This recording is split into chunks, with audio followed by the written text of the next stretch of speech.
চালাইতাম। রব্বুল আলামিন বলেন কারো হাতে দেই নাই আমি এটা।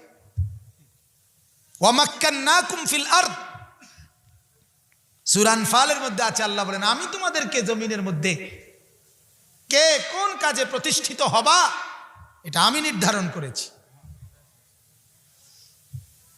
ওয়াজআলনা লাকুম ফিহা মাআইশ,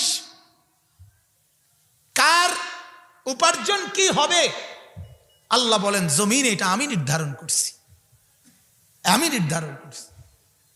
হ্যাঁ মুসলমান, এটাও তো বোঝেন না, এটাও তো বোঝেন না।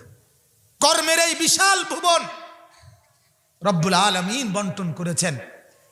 এজন্য আল্লাহ তাআলা যোগ্যতা দিছেন বলে আপনি এই কাজটা করতে পারেন। এটা আল্লাহর দান, আল্লাহর দান, কসম। কুল্লুন মুয়াসসারুন লিমা খুলিকা লাহু। আল্লাহ তাআলা যাকে